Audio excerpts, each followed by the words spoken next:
Le temps qu'ils ont mis là, s'il y avait un manque de ressources, ils auraient eu le temps de rechercher ces ressources-là. D'ailleurs, on a été tolérants de patienter jusqu'à aujourd'hui. Ça, c'est la première des remarques. Deuxième des remarques, vous allez voir, ceux qui sont dans ce cas-là, leur dossier est complet. Parce que moi, je pense que personnellement, quelqu'un qui a tenté une fraude là, il attend. Si la fraude passe, il prend son argent. Si ça ne passe pas là, il ne va pas venir ici. Merci. Donc, ce que vous dites là, moi je suis sûr, pour les cas de fraude là, ça ne tient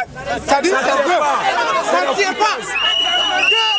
Le Fonds, c'est une honte même que nous soyons arrêtés plus de 4 mois. Merci. Le torchon brûle entre les étudiants et le FONER, le Fonds national pour l'éducation et la recherche. Principale raison, le rejet de près de 5000 dossiers pour la 4e tranche du FONER de la session 2021. Une situation qui a poussé ces étudiants à prendre d'assaut ce lundi 21 février 2022 les locaux du FONER. C'est concernant les dossiers de la 4e tranche. Bon, on a eu à déposer la 4e tranche. C'était 24 000 candidats. Maintenant, ils ont eu à retenir 16 000 candidats et puis recaler plus de 5 000 candidats dossiers. Maintenant, bon, le motif de ce matin, ça veut dire, quand ils ont eu à recaler plus de 5 000 dossiers, ils nous ont dit qu'il n'y a pas de session spéciale. Maintenant, le motif est quoi? Ça veut dire, bon, il y a certains dossiers qu'ils ont dit que les ressources limitées, ça veut dire manque d'argent. Maintenant, il y a des autres aussi qu'ils ont dit que au niveau de la pièce, qu'ils ont scanné mal, recto verso. Après plus d'une heure d'horloge, ces étudiants réussissent à entrer en contact avec l'un des responsables du FONER, qui lui, à son tour, tente de clarifier certains points, notamment le rejet des dossiers pour ressources limitées. Malheureusement, le montant de 4 milliards prévu est resté tel et inchangé. Face à cette situation, l'équipe technique devait, en fonction des dossiers qui ont été déposés, faire son travail, c'est tout.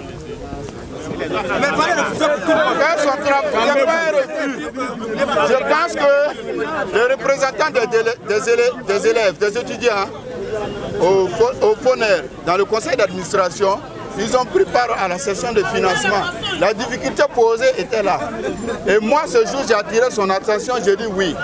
Les autres n'ont pas les informations que vous avez en tant qu'administrateur des choses au FONER. C'est à vous de relayer l'information. Pour certains étudiants dont les dossiers ont été rejetés pour motif d'incomplétude, le directeur chargé des aides, des prêts et des statistiques du FONER est on ne peut plus clair sur cette question. Quand vous dites à quelqu'un de déposer votre dossier, soyez-en sûr que c'est fait. Parce que nous, on a pris des dossiers ici, l'individu a déposé et après... L'étudiant. Bon, ok. Le fautif en question, l'étudiant a déposé. Parce que quand il y a dit individu, ce n'est pas forcément les étudiants qui ont déposé pour des étudiants. Il y a des gens qui déposent des dossiers, mais ce ne sont pas des étudiants. Mais ils déposent pour les étudiants. Ils ont fait les dépôts, supprimer le dossier en réalité, le dépôt en ligne. Il a offert le récépissé à l'intéressé. Après le départ de l'intéressé, il supprime tout le dossier. Il reprend les pièces de l'étudiant en question. Il dépose avec un numéro de téléphone qui est pour lui. Les réponses apportées par ce dernier ne semblent pas rassurer ces milliers d'étudiants. On n'est pas du tout satisfait, c'est pourquoi vous-même vous constatez. Si on était satisfait, vous n'allez plus voir un étudiant ici. C'est parce qu'on n'est pas satisfait que les étudiants sont encore là. Voilà, et vous allez constater que non, au fur et à mesure que le temps passe, les étudiants continuent de venir. Voilà, c'est un problème très sérieux, donc il ne faudrait pas prendre ça à la légère. Bon, moi je pense qu'en tant qu'une structure comme le FONER, il ne devrait même pas du tout dire ça, parce que c'est des dispositions qui sont prises depuis le début de l'année. Donc je pense que ce problème, logiquement, ne devrait pas être là. Voilà, il devrait vraiment trouver une solution à ça. On n'a pas besoin de dire ça aux étudiants. Vous savez que chaque année, c'est une réalité, ça et là. Si les étudiants sont là, il faut forcément trouver des fonds, des ressources pour eux. Sinon, vous voulez qu'ils fassent quoi? Vous voulez qu'ils fassent quoi pour les études? C'est ça le véritable souci. Quand nous quittions les lieux, les étudiants étaient toujours mobilisés en attendant la prise en compte de leurs revendications par les autorités compétentes. Boama TV, l'autre télé, by Pro Org.